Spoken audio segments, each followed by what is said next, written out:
Bertemu kembali dengan saya Polmer Nadabdab. Pada saat ini saya akan bahas materi matematika wajib kelas 10. Ini adalah merupakan materi awal untuk semester 2, yaitu fungsi. Nah, untuk saat ini hanya dibatasi sampai pada pengertian relasi dan fungsi. Jadi saya ulangi, pengertian relasi dan fungsi. Itu yang mau kita bahas untuk saat ini. Baik, kita mulai dari pengertian relasi dan fungsi. Untuk yang pertama, kita mulai dari pengertian relasi. Apa atau seperti apa itu pengertian relasi? Relasi itu adalah jika ada relasi antara himpunan A dan himpunan B adalah aturan yang memasangkan atau memetakan anggota himpunan A dengan himpunan B. Jadi kata kuncinya adalah aturan yang memasangkan atau memetakan anggota himpunan A ke himpunan B. Jadi jika ada dua himpunan, misalkan seperti ini, ada himpunan A di sini, kemudian di sini juga ada himpunan B, anggota A, katakanlah di sini ada 1, 2, sedangkan di sini ini misalnya 3. Nah, jika anggota A kita pasangkan dengan anggota B, maka ini sudah dikatakan relasi.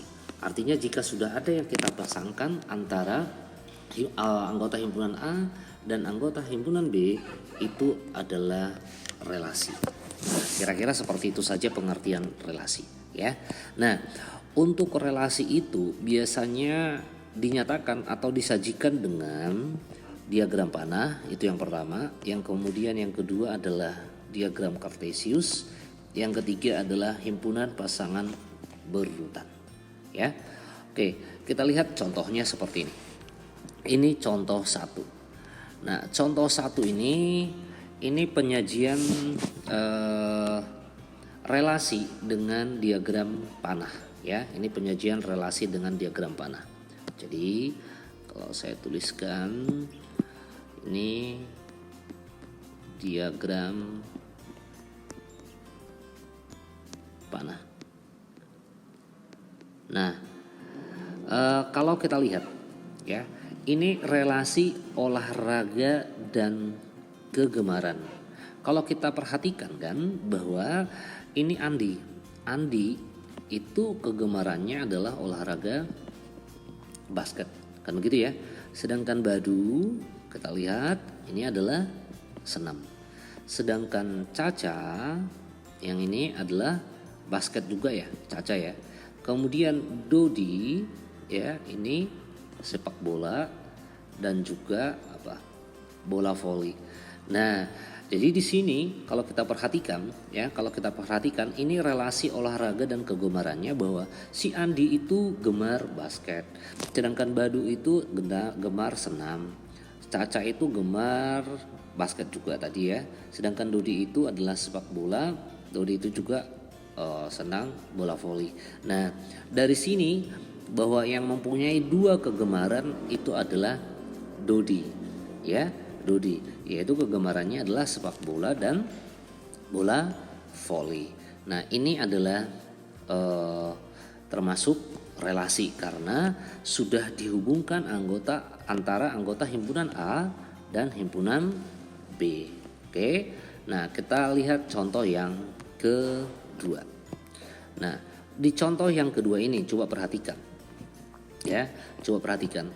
Ini juga sudah termasuk relasi. Kenapa? Karena anggota himpunan A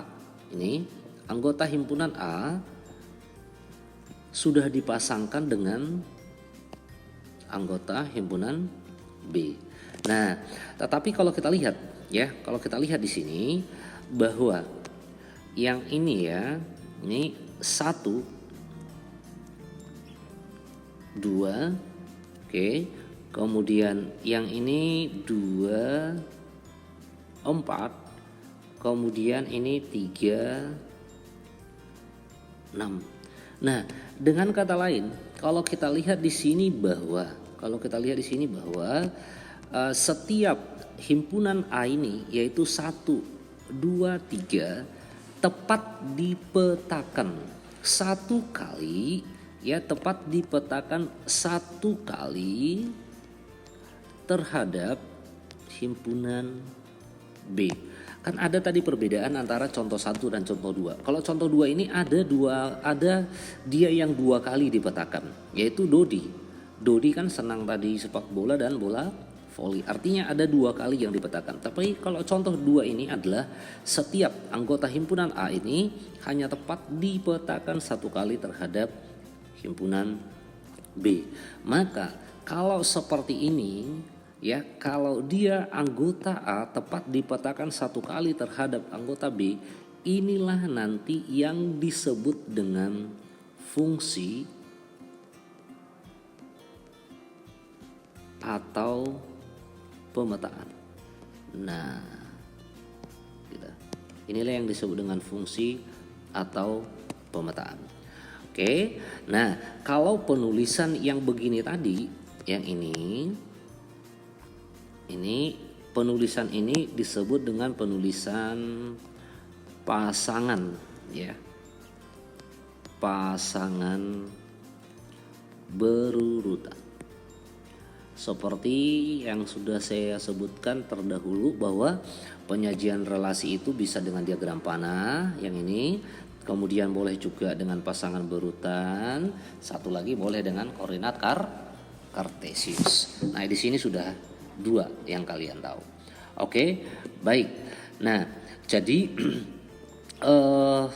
dari contoh 1 dan contoh 2 tentu kalian bisa tarik perbedaan antara relasi dan fungsi. Jadi kalau dia relasi itu ada hubungan antara himpunan A dan himpunan B, itu adalah sudah relasi. Jadi ini relasi. Sedangkan yang ini juga sudah ada hubungan antara himpunan A dan himpunan B, ini juga termasuk apa? Relasi. Begitu kan? Nah, sedangkan yang ini adalah relasi. Tapi kalau saya tanya apakah ini adalah fungsi? Nah, apakah ini adalah fungsi? Nah, supaya nanti kita bisa membedakan antara relasi dan fungsi, maka kita perhatikan bagaimana atau seperti apa pengertian dari fungsi atau pemetaan.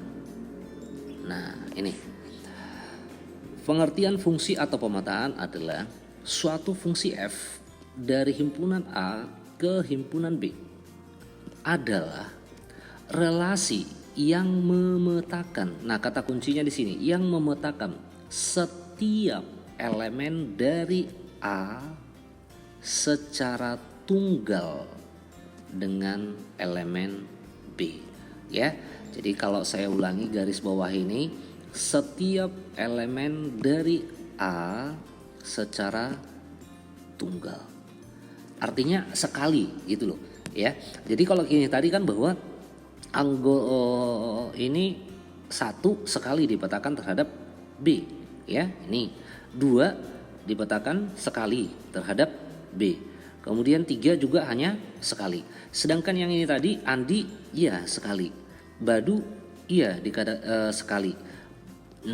Caca, iya sekali. Tapi si Dodi ini 2 kali. Jadi kalau begitu, apakah ini fungsi? Ini bukanlah fungsi. Contoh 1 ini bukan fungsi. Kenapa? Karena Dodi 2 kali dipetakan. Ya, karena Dodi 2 kali dipetakan. Sementara yang ini sekali-sekali dipetakan, berarti inilah tadi yang merupakan fungsi atau pemetaan. Jadi sesuai dengan pengertian fungsi atau pemetaan. Jadi setiap elemen dari A secara tunggal, memasangkan setiap elemen dari A secara tunggal dengan elemen pada B. Oke, begitu ya. jelas pengertian fungsi atau pemetaan dan juga sudah bisa membedakan relasi dan fungsi. Nah, kemudian saya lanjutkan. Jika nanti dituliskan misalnya seperti ini, penulisan fungsi ya. F.2a ini jangan penulisannya begini ya. F.2a tanda panah B. Ini dibaca adalah fungsi F memetakan A ke B. Ini. Fungsi F memetakan A ke B. Itu membaca penulisan fungsi itu, ya. Nah, itu hanya pembacaan dan penulisannya. Oke. Kita perhatikan contoh 3. Nah, coba lihat di sini contoh 3 ini. Ya. Kalau kita lihat lagi di sini bahwa 1 2 3 itu hanya tepat 1 kali dipetakan terhadap anggota B. Berarti ini adalah merupakan apa? Fungsi atau pemetaan. Nah, jika kita tuliskan dalam pasangan berurutan seperti yang saya tuliskan sebelumnya, bahwa 1 ini 2, kemudian 2 dipetakan ke 4, kemudian 3 dipetakan ke 6. Ini pasangan berurutannya. Nah, kalau kita sajikan dengan koordinat kartesius, jadi ini kan tadi diagram panah yang ini, sedangkan ini pasangan berurutan. Kalau kita sajikan dengan koordinat kartesius berarti seperti ini. Kita lihat 1 2 berarti 1 2 ini. Ya. Kemudian 2 4. Ini 2 ini 4. Kemudian 3 6. Ya, 3 ke 6. Nah, inilah dia dengan koordinat, saya tuliskan ya. Inilah dia dengan koordinat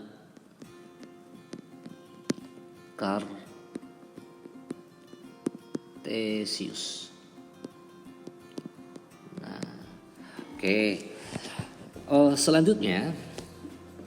Selanjutnya bahwa nanti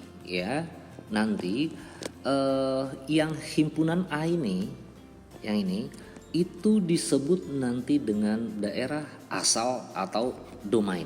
Jadi yang merupakan daerah asal atau domainnya adalah 1 2 3. B adalah merupakan daerah kawan atau kodomain. Sehingga kalau kita lihat B itu yang mana anggota B-nya? Ini semuanya adalah 2 3 4 5 6. Nah, jadi semua B itu adalah daerah kawan atau kodomain. Nah, sedangkan satu lagi adalah ada peta. Peta atau kata lainnya adalah range atau daerah hasil. Nah, range atau daerah hasilnya yang mana? Range atau daerah hasilnya yang mana? Dari sini begini. 1 itu hasilnya adalah apa? 2. Jadi range-nya 2. Kemudian 2 hasilnya apa? 4. Berarti 4. Kemudian 3 hasilnya apa? 6. Berarti 6. Sehingga dengan kata lain range-nya itu adalah 2 4 6. Ya, 2 4 6. Oke, jadi range itu adalah terletak pada daerah kawan atau kodomain. Ya. Nah, seperti itu. Ya, nanti bisa saja bahwa seluruhnya daerah kawan atau kodomain itu merupakan daerah hasil atau range. Jadi tinggal kalian perhatikan saja nanti diagram panahnya yang merupakan hasilnya yang mana gitu ya. Jadi cukup mudah untuk menentukan range. Nah, supaya lebih jelas lagi, ini saya buat contoh terakhir yaitu contoh 4 ya. Contoh 4. Nah, di contoh 4 ini kita hanya menentukan daerah asal domain itu tadi ya. Jadi kita hanya menentukan domain atau daerah asal, kemudian range atau daerah hasil. Nah, kalau kita baca soalnya, grafik di samping menyajikan sebuah fungsi dinamakan fungsi f. Ini grafiknya. Misalkan domainnya adalah df dan range-nya adalah rf. Nah, dan fungsi ini didefinisikan adalah fungsi ya, fx sama dengan x kuadrat. Oke, kalau kita lihat karena di sini sudah ada titik-titiknya, jadi kita tinggal lihat ini sebenarnya. Ini titiknya, ini. Jadi kalau andaikan ini kita hubungkan, nah ini grafiknya. Nah, itu ya, ini grafiknya. Grafik fungsi fx sama dengan x kuadrat. Nah, pertanyaan di sini adalah kita hanya disuruh menentukan domainnya atau daerah asalnya. Berarti domain, ingat tadi ya, misalkan domainnya adalah df, berarti domain f-nya sama dengan, ingat tadi domain adalah daerah asal. Berarti kalau kita melihat grafik ini, berarti daerah asalnya itu adalah yang terletak pada sepanjang sumbu X ya, sepanjang sumbu X. Berarti yang ini, kalau kita mulai dari sini, ini X-nya. Ini kan minus 2,4. X-nya minus 2, Y-nya 4. Kan itu artinya kan, ini min 1,1. X-nya min 1, Y-nya 1. Sedangkan yang ini 0,0. X-nya 0, Y-nya 0. Demikian sampai selanjutnya ini. Sehingga daerah asalnya atau domain F-nya adalah minus 2, kemudian minus 1 ya, terus 0, kemudian 1, kemudian 2. Itulah daerah asal atau domainnya. Range-nya yang mana? Nah, range-nya atau RF ya, ini tinggal kita lihat saja kan, range-nya atau daerah hasilnya. Berarti kan minus 2 hasilnya adalah 4. Sedangkan min 1 hasilnya adalah berapa? 1. 0 hasilnya adalah berapa? 0. Berarti kalau kita mulai dari kecil 0, kemudian 1, kemudian 4. Nah, sedangkan ini 1, range-nya ini juga tetap 1, 2, range-nya tetap juga adalah 4. Jadi range-nya adalah 0, 1, 4. Kalau saya tambahkan pertanyaannya, yang merupakan kodomainnya yang mana? Kodomain atau daerah kawan ya, kodomain. Nah, kodomainnya itu adalah yang ini ya, Y-nya ini semua ya, Y-nya ini semua 4, 1, 0, 1, 4 ya. Jadi kalau kita urutkan dari yang paling kecil adalah 0, 1, 4. Nah, dalam hal ini kodomain sama dengan range ya, 0, 1, 4. Oke, baik, untuk saat ini hanya ini yang kita pelajari. Semoga bisa memahami dan semoga bermanfaat. Terima kasih.